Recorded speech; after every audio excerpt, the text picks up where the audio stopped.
Comme je vous le disais il y a quelques instants, nous allons nous rendre dans un vrai décor de cinéma, un décor qui a été réalisé il y a tout juste 10 ans pour la super production Le Parfum avec Dustin Hoffman. Entre autres, ce décor, il est exposé au musée de la miniature et du cinéma de Lyon. C'est le lieu le plus approprié pour parler d'un métier fascinant, celui de la création de fragrances, dont nous allons parler avec Dolores Mazzola et son invité. Bonjour Dolores. On peut dire que c'est un lieu fascinant pour un métier magique, n'est-ce pas? Tout à fait Alain, bonjour, et c'est effectivement un lieu fascinant, ce musée qui abrite les décors du cinéma Le Parfum, où Dan Holman a eu le Deus Ex Machina du lieu, a eu la gentillesse de nous accueillir pour parler parfum avec mon invité Frédéric Burtin. Bonjour Frédéric. Bonjour Dolores. Merci de nous parler parfum aujourd'hui parce que c'est un métier qui fascine, vous l'avez dit Alain. Alors, ici nous sommes dans le bureau de Maître Baldini, le parfumeur du film, le parfumeur de l'ouvrage de Patrick Suskind. On est devant l'orgue à parfum. Est-ce qu'on travaille toujours aujourd'hui avec un orgue à parfum? On travaille toujours aujourd'hui avec un orgue à parfum. Alors, esthétiquement, il est différent, oui. Mais en termes de nombre d'ingrédients et de présentation, on travaille de la même façon. Il y en a à peu près combien là? Ça fait quand même beaucoup. Là, on a 200, 300 produits 300 qu'on utilise quotidiennement, mais oui. en nombre de possibilités, c'est quasi infini. Alors, un parfumeur, un créateur de parfum, faites-nous un petit peu la définition, parce que c'est un peu flou pour nous. C'est la même chose. Le nez, c'est le nom que l'on utilise couramment. On parle de parfumeur, on parle de créateur, on parle de compositeur, mais tout ça, c'est une question Tout ça, c'est un petit peu la création. On tourne autour de la création olfactive. Absolument. Alors, il y a des matières ici 100% naturelles. Enfin, dans le film, ce sont des matières, c'est un décor de cinéma, je le dis. Mais il y a des choses qu'on n'utilise plus aujourd'hui. Par exemple, vous me disiez l'ambre gris. Ça ne s'utilise plus. Malheureusement, pour des questions de protection animale, effectivement, oui. Un certain nombre de matières premières ne sont plus utilisées. On arrive à les reconstituer, mais on ne peut plus les utiliser effectivement aujourd'hui. Alors, par exemple, le storax, qu'est-ce que c'était que le storax? Alors, le storax, c'est une résine. Ah, c'est une résine? C'est du végétal. Ça s'utilise. Oui, oui. C'est uniquement l'animal. La civette, par exemple. Là, j'ai de la civette d'Angleterre.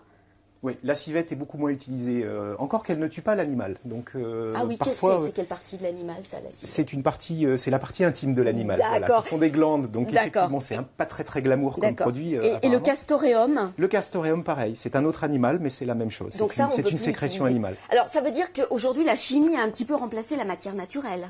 La chimie a fait son entrée dans le domaine oui. de la parfumerie, a apporté énormément. Oui. Ça a été quelque chose d'assez révolutionnaire, ça a permis de faire de très belles créations.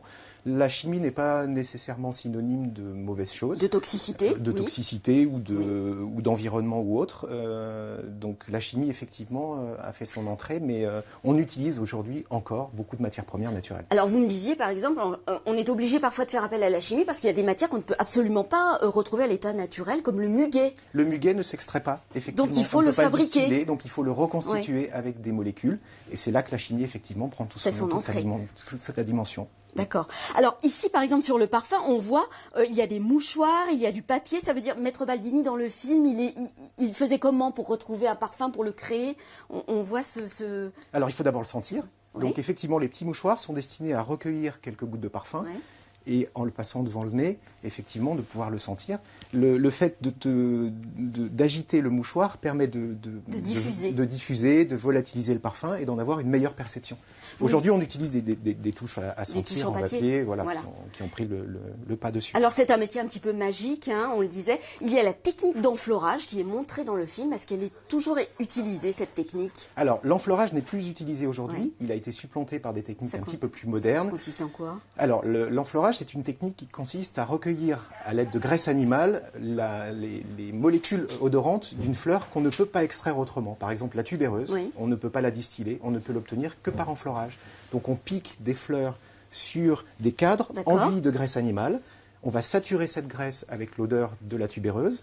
Et ensuite, on va laver la graisse avec de l'alcool pour recueillir les molécules odorantes. Donc c'est une étape qui prend beaucoup de temps et c'est pourquoi aujourd'hui c'est plus possible. C'est beaucoup plus difficile, ça nécessite beaucoup de main-d'œuvre et beaucoup de temps. Alors ça s'appelle autrement, vous me l'avez dit, mais j'ai déjà oublié, alors c'est compliqué. On a des techniques d'extraction par les solvants volatiles ou des techniques qu'on appelle le CO2 supercritique. C'est très technique, c'est un petit peu barbare, mais en tout cas c'est aujourd'hui de cette façon. En tout cas c'est toujours aussi mystérieux la parfumerie. C'est toujours aussi mystérieux, mais c'est quelque chose qui est très très bien maîtrisé. Aujourd'hui on arrive à très bien caractériser les extractions, caractériser la maturité d'une fleur, le meilleur moment pour l'accueillir et pour en obtenir le maximum. La rose, la tubéreuse, le jasmin, c'est des choses qui sont très très contrôlées aujourd'hui. Alors on est dans les décors du film ici. Vous me disiez quand même dans le film, dans le livre, c'est très proche du métier de parfumeur. Il y a beaucoup d'éléments techniques qui sont très vrais. C'est extrêmement bien documenté. C'est-à-dire qu'il n'y a pas d'erreur technique par rapport au métier de la parfumerie. C'est vraiment magnifiquement documenté, et en termes de procédés, et en termes de décor, de façon de faire, c'est magnifiquement réalisé. Alors, vous êtes à ce point-là sérieux quand vous dites cela, parce que vous êtes vous-même créateur de parfums.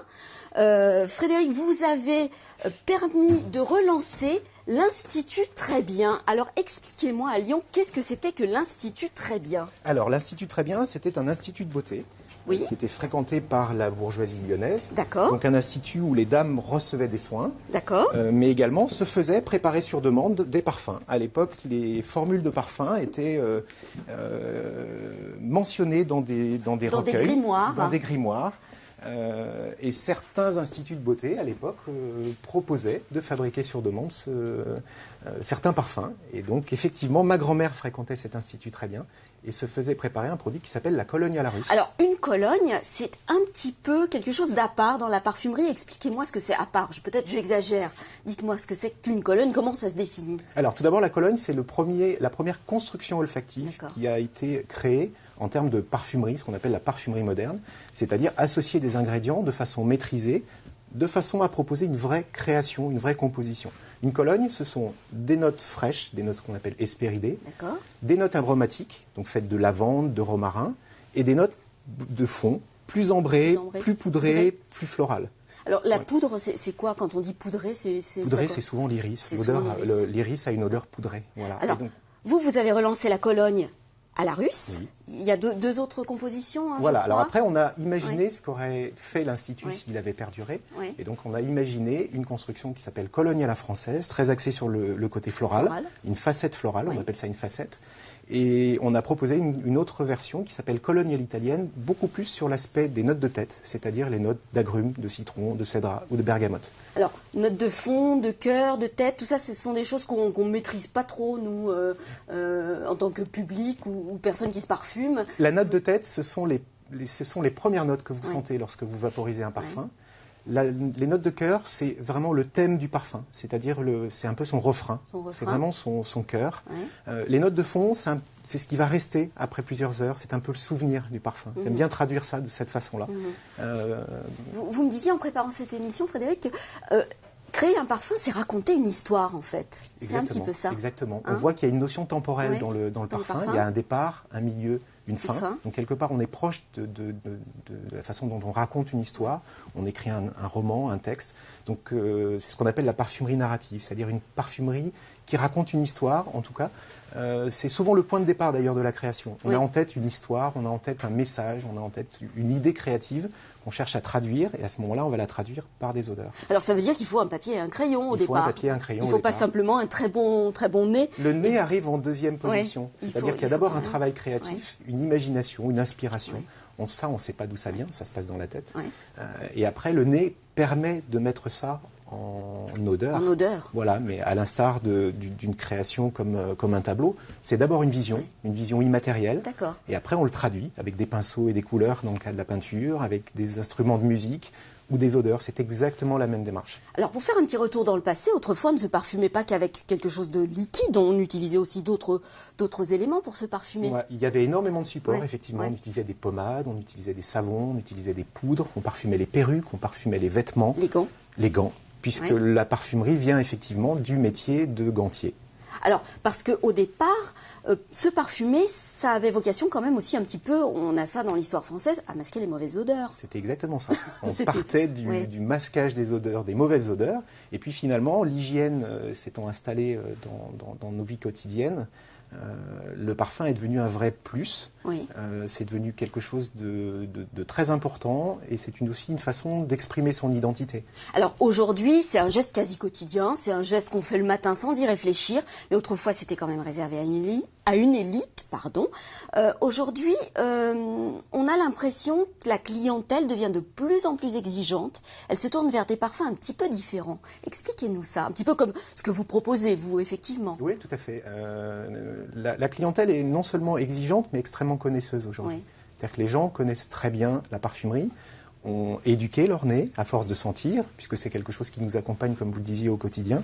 Et donc ce niveau d'exigence fait que finalement, les gens ont eu besoin de se tourner vers une parfumerie un petit peu différente, peut-être un peu moins commerciale, où effectivement on va allouer un peu plus d'argent, puisque c'est quand même important, à la création elle-même, sa composition, donc aller chercher des matières nobles, rares, donc coûteuses.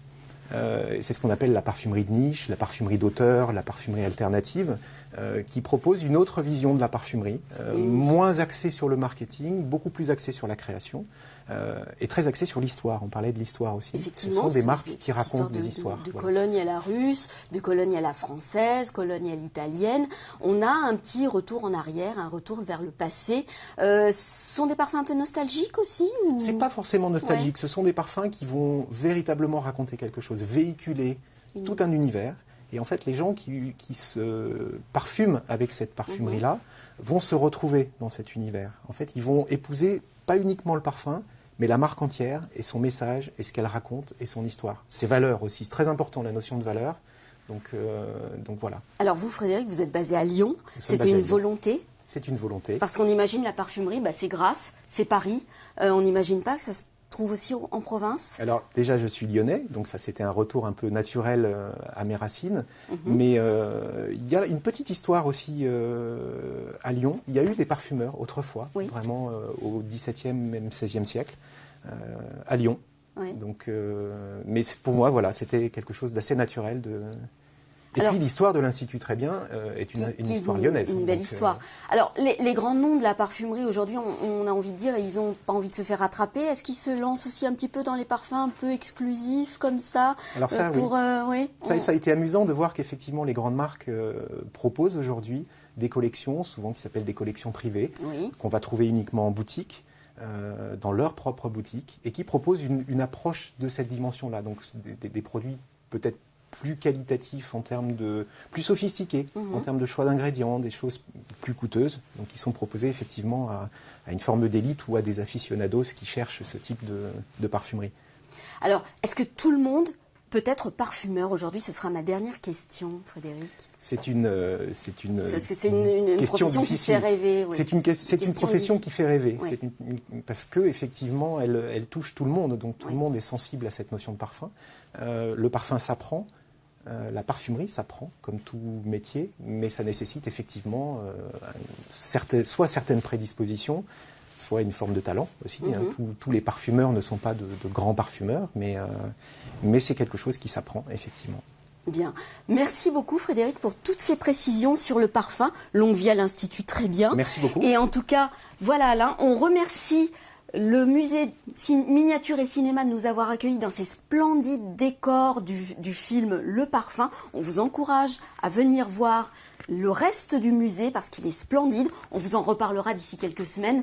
Voilà, c'est tout pour aujourd'hui. Merci Alain. Écoutez, c'est tout, mais c'était très bien en tout cas. J'ai bu toutes vos paroles. C'est vrai que c'est une séquence fascinante.